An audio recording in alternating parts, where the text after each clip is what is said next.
koska meillä on aiheena tämä Porin Matti ja siinä on meillä oikea henkilö kertomaan tästä, on tämä Minna Torppa. Luetko sinä nyt tässä saman tien, minkälaisella ohjelmistolla sinä nyt lähdet liikkeelle? Hyvää päivää kaikille. Mä nyt kuitenkin käytän tätä mikrofonia. Mua on myös pyydetty soittamaan, niin mä ajattelin, että jos mä tässä alussa soittaisin teille säveltämäni Matin Polska, sit päästään vauhtiin.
On kiva olla täällä. Kun minua pyydettiin tänne puhumaan, niin mä olin iloisesti yllättynyt. Ja musta tuntui tosi kivalta, että Matti Kauppinen pääsee keskiöön täällä omalla kotikylällään, sillä hän todella ansaitsee sen huomioon. Tuovi Hytösen kanssa viestiteltiin tuossa keväällä ja niistä viesteistä mä aistin jotenkin, että täällä on hyvä henki täällä kylällä ja sen tekemisen meininki. On ollut kiva järjestellä tätä tilaisuutta Tuovin kanssa. Kun mä lapsena kävin vanhempieni kanssa Satakunnan museossa, siellä oli näytteillä Porin vanhan museonhoitajan työhuone. Me tarkasteltiin sen jalopuisia kalusteita ja seinälle kiinnitettyä reliefiä. Ja mun mieleen on jäänyt, että mun äiti sanoi, että tuo Matti Kauppinen on meidän sukulainen. Myöhemmin sitten mulle selvisi, että Matti onkin lähtöisin täältä Häkkilän kylältä Kauppilan talosta. Hänen veljensä Kalle Kauppinen taas hankki omistuksensa Saarijärven rannalla sijaitsevan Riekon talon, jossa äitini on syntynyt. Vuosituhannen vaihteessa päätin sitten päähänpälkähdyksestä käydä Satakunnan museossa katsomassa, että löytyisikö siellä meidän suvukirjeitä.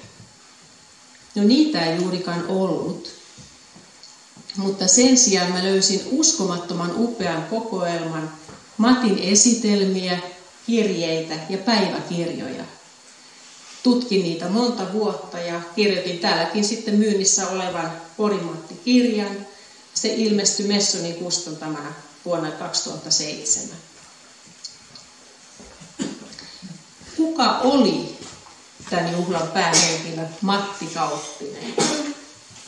Matti syntyi Kauppilan talossa tiistaina elokuun 29. päivänä 1843. Tosin johonkin rekistereihin on hänen syntymäpäiväkseen merkitty 20. syyskuuta. Matin syntyessä Kauppilan tila oli ollut Kauppisen suvun hallussa 80 vuotta.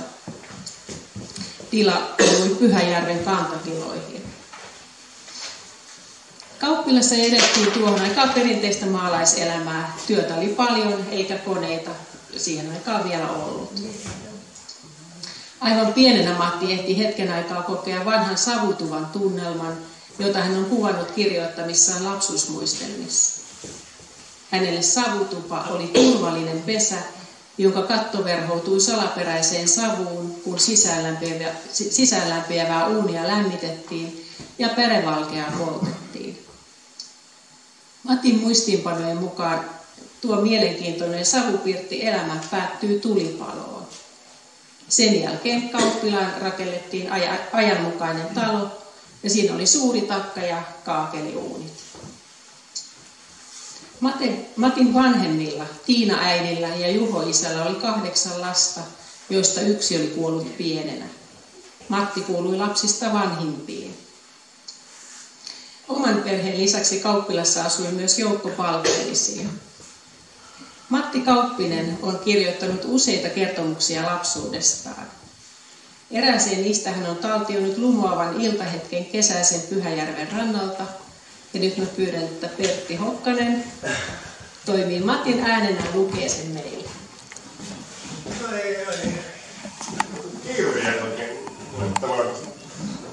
No niin.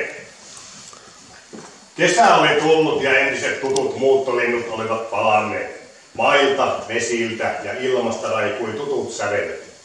Silloin saattoi nähdä ja kuulla harvinaisuuksiakin. Merkitsen tässä tällaisesta kotiseutuni Pyhäjärveltä muistoissani säilyneen ainutlaisen Alliparven vierailun. Se oli suuri parvi, joka pitkänä kaartelevana rivinä uiskenteli läheisellä rannikkoselällä laulaen korvia hipeilevää runtutustaan. Päästäksemme harvinaista laulukuntaa lähempää näkemään riensi meitä lapsiliuta järvelle pistäytyvän Tervaniemen kärjessä olevan nuottakoppelin.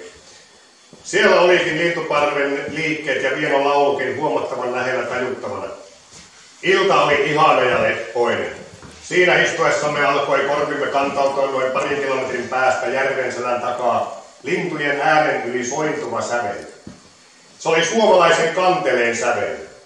Myllylän vanha Mikko oli luultavasti Allien laulusta viehättyneenä rientänyt rantavalkamonsa venekoppeliin kantelettaan soittamaan.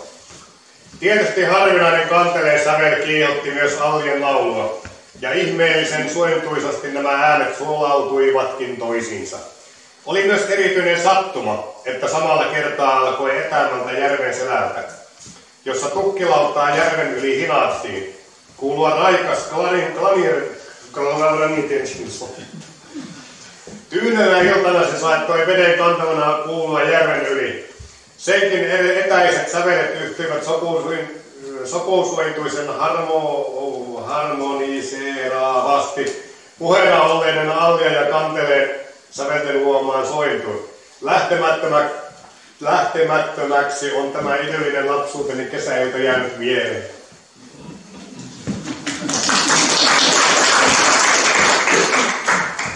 Matin elämän kannalta aivan keskeistä oli se, että äiti opetti hänet lukemaan. Vähän ennen kuin Matti täytti 14 vuotta, Saarijärvelle perustettiin lainakirjasto. Sen toiminnan rahoittivat paikkakunnan herrassäätyiset, jotka tilasivat kirjaston kaikki suomenkieliset sanomalehdet. Voitteko kuvitella, että jo tuohon aikaan sanomalehti tuli Helsingistä Saarijärvelle 3 päivässä? Minusta se on hyvä saavutus, kun ajattelee nykyistä postin. Matti on kirjoituksissaan kertonut, kuinka Häkkilänkylän poikien kanssa hän kokoontui Kauppilan yläkertaan niin sanottuun vinttikamarin opintopiiriin. Siellä pojat lukivat yhdessä sanomalehtiä. Juuri noista lehdistä Matti näki ilmoituksen Jyväskylään perustettavasta suomenkielisestä opettajaseminaarista. Lehdissä kerrottiin myös seminaarin johtajan Uno Synneuksen julkaisemasta ehdotuksesta kansakoulutoiminnan järjestämiseksi Suomessa. Sitäkin tutkittiin Kauppilassa tarkoin. Kuunnelkaamme nyt, mitä Matti siitä kertoo. Kilvaten luimme sitä isäni ja minä, ja miten kokonaan eri tavalla kumpikin meistä kirjan sisällöstä nautti. Elävänä on vieläkin muistoissani se ilme ja ivallinen ääni, millä hän kirjaa arvosteli. Hänen mielestään kirjassa esitettiin mitä suurinta hulluutta. Hän, joka ei kärsinyt uuden aikaista auraa, välttiä pellolleen eikä urkuja kirkkoon, ei tietysti voinut olla sydämensä pohjasta heti vastustamatta jo ajatustakin kansakoulujen perustamisesta kuntiin. Olihan hän ilman koulutta kirjoista lukemalla hankkinut itselleen jonkun verran historiallisia ja maantieteellisiä tietoja, joilla oli joskus pikkuherrojakin nolannut. Olipa hän ilman välttiä ja heinänviljelystä hankkinut itselleen rikkaan kirjassa kulkevan nimen paikkakunnallaan. Ja olihan hänen poikansa ilman kouluetta omin neuvoin hankkinut itselleen juoksevan käsialan kirjoituksissa. Jonkunlaisen taidon luvun laskussa ja virsikanteleen soitossa. Tehköön muiden pojat samaten. Minä taas luin kirjaa mitä suurimmalla ihastuksella, ja kirjaa lukiessani sain vastustamattoman halun päästä itse seminaariin tietojeni kartuttamaan. Erittäinkin kun koulu tuli olemaan lähimmässä kaupungissa, sisäänpääsyvaatimukset antoivat paljon aihetta vertailemaan omia itse hankkiminen tietoja ja taitoja niihin. Hyvä sisälukua ja auttava kristinopin taito. Hyvä korvakuulo laulussa ja terve ruumiin rakennus. Nehän pitäisi jotakuinkin täyttämään vaatimuksia, mutta sujuva ja virheetön oikokirjoitus ja 4 luvunlaskutapaa kokonaisilla ja osaluvuilla. Ne antoivat epäilyksen aihetta erittäinkin molempain aineiden jälkipuolet. Ja jos tiedot ja taidot näin riittäisivät, niin kuka ne hakupapereihin todistaisi? Matti ummasi isänsä lähtemällä seminaariin. Miksi? Yksi syy oli tietysti se, että ei hän voinut jäädä pitämään Kauppilan taloa. Talohan meni vanhimmalle pojalle. Mutta Matissa oli myös luontainen halu nähdä maailmaa ja oppia uutta. Jyväskylän seminaari vastasi hyvin tuohon kutsuun, sillä se oli vasta perustettu ja sinne tulivat Saksassa ja Sveitsissä koulutetut opettajat tuoreine ajatuksineen. Ja olihan Jyväskylä itsessään jo paljon suurempi paikka kuin Saarijärvi. Sinne tuli paljon nuoria ihmisiä eri puolilta Suomea. Niinpä isänsä kiivaasta vastustuksesta välittämättä Matti hankki itselleen suositukset ja kävi pääsykokeissa. Läpäistyään ne, hän pakkasi vähäiset kimpsunsa ja kampsunsa ja muutti Jyväskylään syksyllä 1865. Suurimman osan opiskeluajastaan hän asui Kuparseppä Sjöblomin alivuokralaisena talossa, joka on yhä nähtävissä Jyväskylän käsityöläismuseossa. Opiskelu seminaarissa oli hyvin kurinalaista. Naiset ja miehet opiskelivat erillään ja tapasivat toisiaan vain seminaarin juhlissa sekä Symneuksen kotonaan pitämissä illanistujaisissa. Ankara työ ja pitkät päivät antoivat kuitenkin pohjan oikeastaan kaikelle, mitä Matti myöhemmässä elämässään teki. Seminaari kasvatti Matissa uutteruutta, sinnikkyyttä ja esiintymistaitoa. Ne kaikki olivat ominaisuuksia, jotka siivittivät häntä elämässä eteenpäin. Tärkeimpiin seminaarin anteihin kuului kuitenkin mielestäni se, että seminaari ruokki oppilaissa sammumatonta kiinnostusta uusia asioita kohtaan. Tämä kiinnostus kohdistui paitsi tieteen saavutuksiin eri aloilla, myös yhteiskunnallisiin ja poliittisiin kysymyksiin. Seminaari antoi kipinän Matin tulevalle toiminnalle nuorsuomalaisten joukossa. Seminaarilaisten parissa kasvoi kansallinen innostus jopa niin suureksi, että johtaja Uno Symneuksen oli varovaisuussyistä sitä hieman hillittävä. Olihan Suomi tuolloin vielä autonominen osa Venäjän keisarikuntaa. Matti oli luonnostaan lahjakas piirtäjä. Seminaarissa hänen piirustustaitonsa kehittyi entisestään. Seminaarissa hän myös oppi johtamaan kuoroa.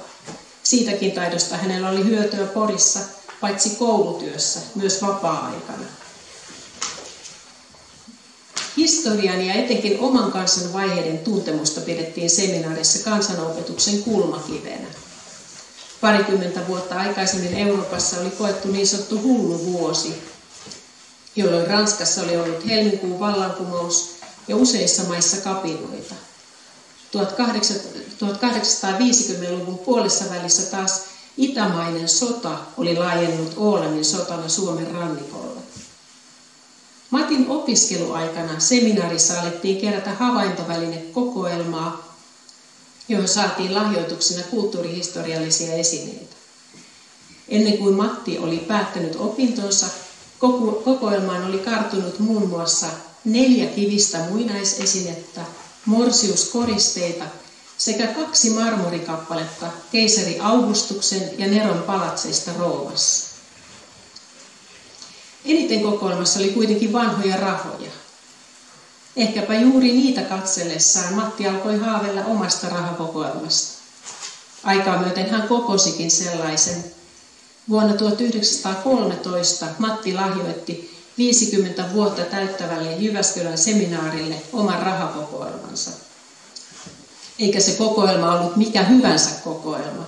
Se luokiteltiin 3. huomattavimmaksi yksityiskokoelmaksi Suomessa. Kun Matti oli valmistunut seminaarista, hän työskenteli ensin lyhyen ajan opettajana Padasjoella ja Koivistolla, kunnes vuonna 1874 hän muutti Poriin. Sinne hänet houkutteli hänen seminaaritoverinsa Frans Finnberg. Ja hänet oli taas nimetty Porin poikakansakoulun johtajaksi edellisenä vuonna. Porista tuli Matille koko loppuelämän asuinpaikka, ja siellä hän teki tärkeimmän elämäntyönsä. Monet opettajat toimivat aktiivisesti yhteisönsä hyväksi vapaa-ajallaan. Niin myös Matti, joka mielestäni oli kuitenkin paljon enemmän kuin vain tavallinen kansankynttilä. Hän oli itse asiassa todellinen yhdistyshai, ja aina etunenässä, kun oltiin luomassa jotakin uutta. Frans Finnbergin kanssa hän alkoi järjestää kerran kuussa yleissivistäviä sunnuntailuentoja kansalle. Nuo luennot pohjustivat myöhemmin Porin työväenopiston syntyä. Molemmat miehet toimivat myös raittiusseura Alfan parissa. Vuosien varrella Matti toimi aktiivisesti myös Porin suomalaisessa seurassa, Porin työväenyhdistyksessä, Satakunnan nuorisoseuraliikkeessä sekä lähes 60 vuotta Porin vapaapalokunnassa. Hän oli 8 vuotta Porin kaupunginvaltuustossakin 1900-luvun alussa. Aikana, jolloin Venäjä tiukasi otettaan Suomesta, Matti osallistui nuorsuomalaisten riveissä suomalaisuustaisteluun. Opettajan ja museotyönsä ohella hän kirjoitti eri lehtiin.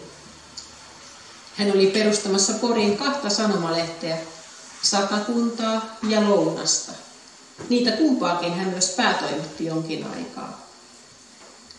Minusta on suoranainen ihme, että kaiken tämän ohella hän vielä löysi aikaa ja energiaa kuoron johtamiselle, metsästysharrastukselle sekä matkustelulle. Kun Matti täytti 60 vuotta, kansakoulun lehti kirjoitti: vakuutettuna siitä, että opettajan tulee elää kansansa iloja ja suruja ja voimaisen mukaan ottaa osaa sen kehitykseen, ellei itse tahdo vähitellen muuttua pelkäksi kaavoihin kuivettuneeksi, natisevaksi koulukoneeksi. On Kauppinen aina toiminut kaikin voimin koulun ulkopuolellakin. Aikalaiset luonnehtivat Mattia hilpeäksi ja innostuneeksi, tunnolliseksi, ystävälliseksi, aina avuliaaksi, suorasukaiseksi ja vaatimattomaksi. Minun mielestäni Mattia voi luonnehtia myös sanalla suoraselkäinen. Kun hän huomasi ympärillään epäkohtia, hän ei pelännyt puuttua asioihin. Luulenpa, että jos hän eläisi nyt, hän olisi jonkin sortin kansalaisaktivisti. Ehdottoman suomalaismielisenä Matti tuli Poriin keskelle ankaraa kielitaistelua. Vanhat ja varakkaat ruotsinkieliset suvut olivat aina hallinneet kaupungin virkoja ja kunnallisia luottamustoimia. Matti saikin heti huomata, että kaikkialla, missä hän yritti asioitaan hoitaa, oli vastassa ruotsin kielen betoniseinä. Jo kauan ennen kuin Porin suomalainen seura perustettiin ajamaan suomenkielisten oikeuksia, Matti ryhtyi omaan kielitaisteluunsa. Heti kun hänet valittiin kansakoulun johtokunnan sihteeriksi, hän alkoi kirjoittaa pöytäkirjat suomeksi, eikä hän välittänyt siitä, että vastustus oli todella ankaraa. Hänen ansiotaan myös oli se, että vapaapalokunnan komentokieli muuttui oitis-suomeksi. Matti osoitti rohkeutta myös silloin, kun Venäjän keisari halusi rajoittaa suomalaisten oikeuksia ja aloitti sortotoimet. Sen sijaan, että Matti olisi vain vetäytynyt turvallisesti museonsa järjestelemään esineitä, hän liittyi maanalaiseen kavaaliksi kutsuttuun vastarintaliikkeeseen. Siinä toimiminen ei ollut lainkaan vaaratonta. Levitettiinhän sen parissa laitonta kirjallisuutta ja kannustettiin kansalaisia olemaan osallistumatta laittomiin asevelvollisuuskutsuntoihin. Matti oli perustamassa Poriin myös työväenyhdistystä vuonna 1887. Aluksi se oli sivistyneistön hanke, jonka työväki muutamien vuosien kuluessa otti omiin käsiinsä. Matista kertoo paljon seuraava sitaatti, joka on peräisin Porin työväenyhdistyksen 60-vuotisjulkaisusta. Opettaja Matti Kauppinen, joka ensimmäisenä vuosina myös toimi sihteerinä ja johtokunnan jäsenenä, oli poliittiselta katsannoltaan lähempänä sosialistista työväkeä kuin muut sen ajan johtohenkilöt. Hän halusi vilpittömästi edistää työväestön parasta, eikä hänellä näyttänyt olevan halua käyttää työväen ystävyyttä astinlautana omille tavoitteille. Uskallan väittää, että vaikka Matti oli niin monessa mukana, kaikkein rakkainta hänelle oli kuitenkin museotyö. Innostus siihenkin hän sai innostuksensa seminaarista, joka pyrki oman museokokoelmansa avulla kehittämään oppilaidensa esteettistä silmää ja opettamaan heille vanhojen esineiden arvon. Opiskeluaikanaan Matti tutustui Jyväskylässä myös lääkäri Volmar Schildt-Kilpiseen ja hänen vanhojen esineidensä kokoelmaan. Jo vuosia ennen Poriin tuloaan Matti pyrki itsekin hankkimaan vanhoja esineitä. Löysin hänen muistiinpanoistaan lapun, jossa hän kertoo seuraavan tapauksen.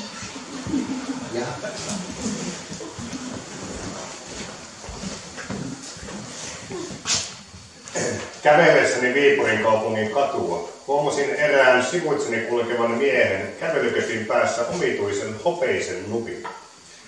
Kun tartuin keppiin käsiksi ja kohteliasti pyysin saada lähemmin tarkastaa nuppia, huomasin, että siinähän oli Viipurin kaupungin vanha kadonnut virkasine, minkä mies sanoi löytäneensä kaupungin katua kivittäessään.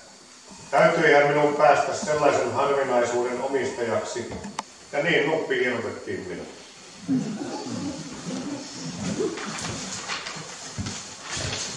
Matin elämän kenties merkittävin kokous pidettiin Porin suomalaisessa seurassa maaliskuussa 1888. Tuossa kokouksessa seura päätti perustaa Poriin museon. Matti oli innokkaasti hankkeessa mukana heti alusta saakka. Itse asiassa siitä tuli hänelle oikeastaan henki ja elämä. Hän ryhtyi heti ahkerasti keräämään museolle esineitä. 8 vuoden kuluttua seura nimesi hänet virallisesti museonhoitajaksi, mutta pientä palkkaa tuosta toimesta hän alkoi saada vasta vuonna 1899, jolloin Porin kaupunki otti museon hoiviinsa. Mitä museo Matille sitten antoi? Miksi hän ponnisteli niin kovasti? Itse ajattelen, että museotyön kautta hän saattoi toteuttaa suomalaisuuden vaalimista aikana, jolloin eläminen Venäjän alaisuudessa kävi yhä ahtaammaksi. Ja toisaalta, vaikka museon hoito oli osittain yksinäistä puuhaa, sen ympärille kerääntyi samoista asioista kiinnostuneita ihmisiä. Lisäksi myös esineiden keruumatkat, yhteydenpito toisiin museonhoitajiin sekä museon esittely kävijöille tarjosivat Matille luontevan yhteyden muihin ihmisiin. Mattihan oli perheetön. Ja kun Matti alkoi vähitellen saada esinelöydöillään arvostusta museoammattilaisten parissa, hiveli hän sen mieltä ja kasvatti keräysintoa entisestään. Esineiden kanssa voi myös ystävystyä. Niin suorastaan kiinni kasvettanut ei ainoastaan museoon, vaan kaikenlaiseen muinaistyön alaan, jopa osittain hautakaivoksiinkin. Satakunnan museon 13 000 ja kirjoihin vietyä muinaisesinettä olivat minun käsieni kautta kulkeneet ja historiikkinsa katalogin minun perästäni saaneet. Minä ne olin myös omin käsin vuosittaisessa ränsistyneisyydessään osittain korjaillut ja pohtiskellut. Tätä tehdessäni olin minä oppinut niiden salaista mykkäkieltä niin hyvin ymmärtämään, että niistä oli tullut vuosikymmenien aikaiset mitä viihtyisimmät keskinäiset ystävät ja seurustelutoverit. Paljon olivat niitä holhatessani myös minua opettaneet. Aivan aluksi, kun Matti Kauppinen aloitti esineiden keräystyön, Porin museolla ei ollut vielä lainkaan omaa toimitilaa, vaan Matin piti säilyttää esineitä omassa kodissaan. Tilanne helpotti vähän, kun museolle saatiin vuokrattua 2 huonetta leskirouva Wikmanin talosta. Kokoelmat karttuivat kuitenkin niin nopeasti, että varsin pian oli muutto taas edessä. Kokoelmien kasvuvauhdista kertoo se, että runsaassa 4 vuodessa Matti oli luetteloinut museon pääkirjaan 1257 esinettä. Ja kasvu vain jatkui. Koulujen loma-aikoina Matti kierteli maaseudulla etsimässä esineitä. Hän pyysi etsinnässä apua myös opettajatovereiltaan ja tuttaviltaan. Jonkin aikaa hänellä oli apunaan myös palkattu keräilijä. Matin toimeliaisuuden ansiosta Porin museo alkoi pian kiinnostaa myös Helsingin museoammattilaisia. Heistä moni piti maakuntiin perustettavia museoita ensin uhkana muinaistutkimukselle. Mattikin joutui pitkin hampain luovuttamaan osan Porin museon keräämistään muinaismuistoesineistä valtion historialliseen museoon. Jos Matti nyt näkisi Satakunnan museon, hän varmasti hämmästyisi ja olisi ylpeä. Maakuntamuseo sijaitsee avarissa tiloissa kauniilla paikalla Kokemäenjoen rannassa. Jos kulkunne ohjautuu joskus Poriin, suosittelen käyntiä Satakunnan museossa. Mitä Matti Kauppinen sitten keräsi? Hänen lempilapsiaan tuntuivat olevan kivikauden esineet. Kivikirveet, taltat ja nuolenpäät. Näitä kaikkia oli Porin lähistöltä löydettävissä erittäin paljon. Matin itsepintaisen keruutyön ansiosta niitä karttui Satakunnan museon kaikkein merkittävin kokoelma heti Kansallismuseon jälkeen. Voitte ymmärtää kokoelman suuruuden, kun kerron, että vuonna 1914 Satakunnan museon kokoelmassa oli pelkästään kiviaseita 1569. Matin suurimpana onnistumisena voitaneen pitää sitä, kun hän vuonna 1897 löysi kivikautisia asuinpaikkoja Kiukaisten Uotinmäestä. Sieltä löytyy valtava määrä kivikauden esineitä. Jos te perehdytte kivikauteen Suomessa, törmäätte väistämättä sanapariin Kiukaisten kulttuuri. Se oli Lounais-Suomen kivikauden viimeinen ajanjakso, joka alkoi noin 2000 vuotta ennen ajanlaskun alkua. Kun seuraavan kerran kuulette puhuttavan Kiukaisten kulttuurista, voitte ehkä vähän röyhistää rintaana ja sanoa, minäpäs tiedän, kenen henkilön tekemien löytöjen mukaan tuo nimi on annettu. Matti Kauppisen. Kun Matti keräsi museon esineistöä, olisi ollut outoa, jos hän ei olisi tiedustellut niitä myös täältä Saarijärveltä. Museon alkuperäisten Matin käsinkirjoittamien pääkirjojen mukaan Saarijärveltä vietiin kaiken kaikkiaan Porin museon kokoelmiin 38 esinettä, joista 10 oli lahjoitettu Kauppilasta. Kotoaan Matti sai muun muassa nuotan koholaudan ja nuotan kiveksen sekä hevosen jäähokin. Läheisestä Rantalan talosta hän sai vanhan vakaan. Lisäksi hänen veljensä Juho luovutti museon aurinkokellon sekä Saarijärven purettavasta kirkosta talteen ottamansa koristeellisen lehterin osan. Täältä Häkkilän kylästä Matti hankki museoon kivikautisen esineen. Matti on joissakin kirjoituksissa moitittu siitä, että hän hankki Saarijärveltä ryijyjä ja vei niitä Poriin. Museon luettelojen mukaan Matti hankki Saarijärveltä kaikkiaan 5 ryijyä. Tannermäestä, Salonsaaresta, Kekkilästä, Aution torpasta sekä Purolan torpasta.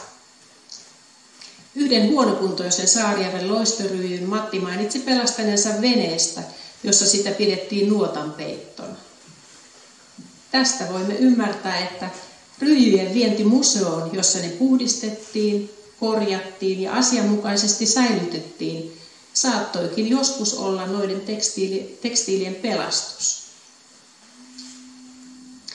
Kun tutkin Suomalaisen kirjallisuuden seuran arkistoja, huomasin Otto Harjon muistiinmerkinnän vuodelta 1938. Se koskee Matti Kauppisen keruutyötä täällä Saarijärvellä. Maanviljelijä Kalle Autio täältä Häkkilästä oli tuolloin kertonut Otto Harjulle seuraavaa. Yli 30 vuotta sitten löysin murohaudasta 2 metrin syvyydestä 4 suurta leveätä hammasta. Porin museonjohtaja Matti Kauppinen, joka on täältä Häkkilän kylästä kotoisin, sanoi niiden olevan elefantin poskihampaita. Hän vei hampaat Porin museoon. Tämä muistiinpano alkoi minua kiinnostaa niin paljon, että googlasin happusanalla mammutit Suomessa. Ja havaitsin, että toden totta mammutin jäännöksiä on löydetty Suomesta muutamalta paikkakunnalta. Tuntui kiehtovalta ajatukselta, että täällä Häkkilässäkin olisi kerran tallustellut villamammutti. Otin yhteyttä Satakunnan museon amanuenssi Hanna Jaakolaan, joka vastaa museon esinekokoelmista. Kysymykseeni, onkohan museossa Häkkilästä löydettyjä mammutin hampaita, hän vastasi. Mielenkiintoinen kysymys, mutta etsinnöstä huolimatta en onnistunut löytämään kyseisiä mammutin hampaita kokoelmistamme. Tämmöinen löytö voi hyvinkin olla sellainen, jonka Matti jätti luetteloimatta museon kokoelmiin, tai jonka hän on kirjannut jollakin aivan muulla nimellä, joten etsiminen on kyllä hankalaa. Mutta palaan asiaan, jos mammutin hampaat tulevat vielä jostakin vastaan. Mammutin hammaslöytöä täytyy siis vielä selvittää, mutta se ainakin on varmaa, että täällä Häkkilässä, Kauppilan ja Savelan tilojen välimaastossa on edelleen pystyssä ikivanha petäjä, joka on vanha uhripuu. Nykyisin tuo puuvanhus on rauhoitettu ja seisoo yksityisalueella. Huomasin, että sellaisella internetsivustolla kuin retkipaikka.fi on Mikko Lemmetti vuonna 2016 kirjoittanut mielenkiintoisen kirjoituksen Karhunpalvojien jäljillä Häkkilän myyttinen karhupetäjä Saarijärvellä. Joten vaikkei itse puun juurella kävisikään, voi artikkelin kautta katsella kuvia ja saada tietoa petäjästä. Tuo puu on kuvattu myös Ritva Kovalaisen ja Sanni Sepon hienoon valokuvateokseen Puiden kanssa. Tuo vanha puu seisoi arvostettuna ja vankkana jo Matin lapsuudessa. Matti on muistellut sitä kirjoituksessaan Uhripetäjä. Kirjoitusajankohta lienee 1900-luvun alku. Kuunnellaanpa Matin sanoja siitä.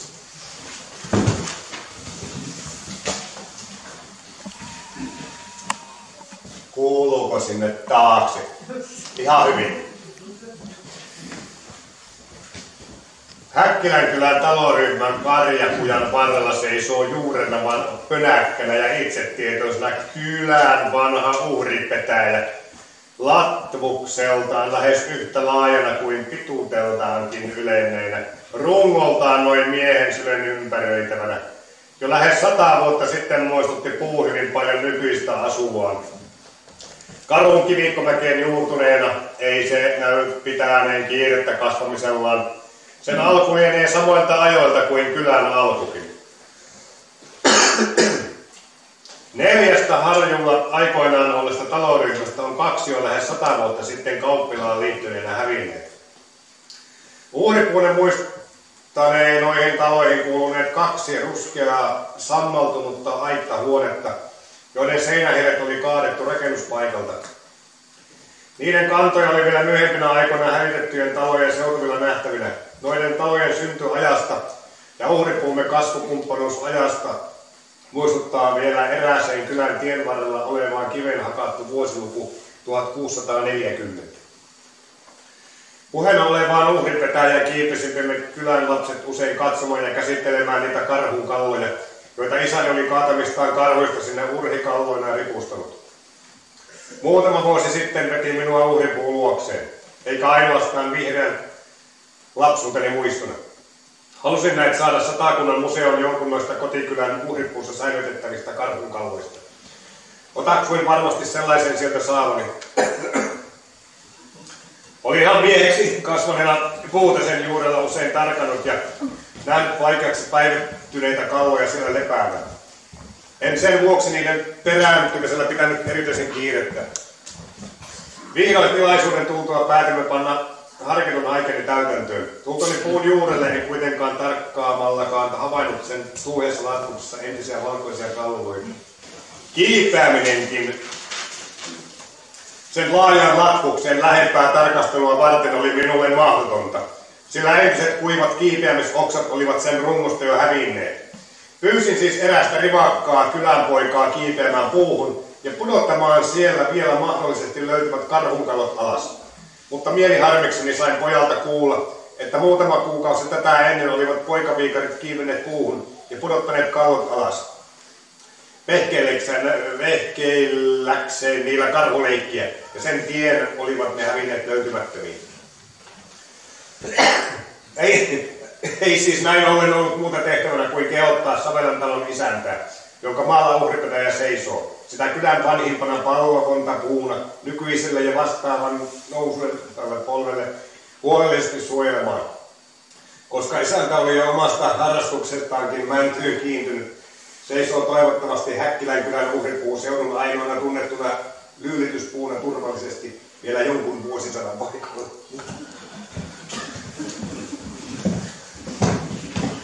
Kiitos. Matti Kauppinen sai elää pitkän elämän, 92 vuotta. Hän kuoli Porissa kotonaan torstaina kesäkuun 4. päivänä 1936. Hänen hautansa sijaitsi Käppärän hautausmaalla. Matin koti oli täynnä antiikkia ja arvokkaita esineitä, jotka hän testamenttasi museoon. Hänellä oli myös suuri kirjasto, mutta sen hän oli jättänyt testamentin ulkopuolelle. Kirjastostaan hänen piti lahjoittaa teoksia perusteella olleelle Häkkilän kyläkirjastolle. Matti kuitenkin sairastui äkillisesti, enkä tiedä löysivätkö kirjat koskaan tietään tänne Häkkilään. Usein ajattelemme, että meidän aikanamme muutos on kaikkein nopeinta. Mutta kyllä Mattikin sai pitkän elämänsä aikana nähdä ja kokea yhtä ja toista. Hänen aikanaan Suomi joutui Ålannin sotaan sekä sortokauden pyörteisiin. Matti näki myös ensimmäisen maailmansodan ja kansalaissodan raivoavan. Hän sai ilota yleisestä äänioikeudesta sekä Suomen itsenäistymisestä.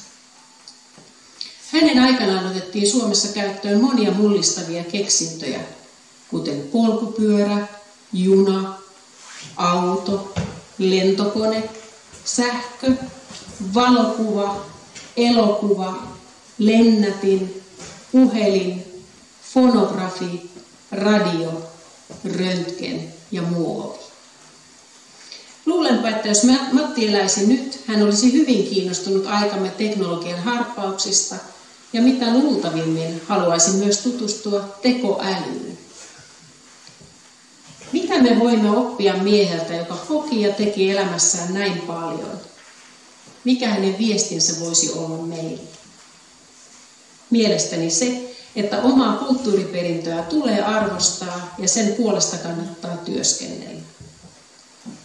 Ylipäänsä työntekoa ja vaivannäköä ei tule karttaa. Tämän Matti on kiteyttänyt kauniiksi ajatelmaksi, jonka löysin hänen muistikirjastaan. Ahkeran työn hedelmänä on työn ilo, jota voimme sanoa työn rukoukseksi, elämän huumoriksi, mikä tuottaa tyytyväisyyttä, mielenrauhaa, terveyttä sekä elämän iloa. Nyt mun on aika lopettaa. Mä kiitän teitä kuuntelusta.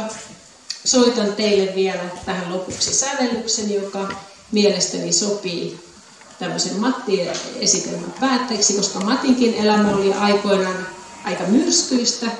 Tämän sävellyksen nimi on Myrskyn jälkeen.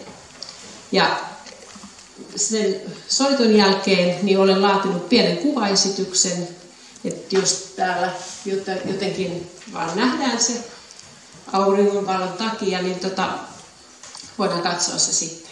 Mutta nyt mä soitan.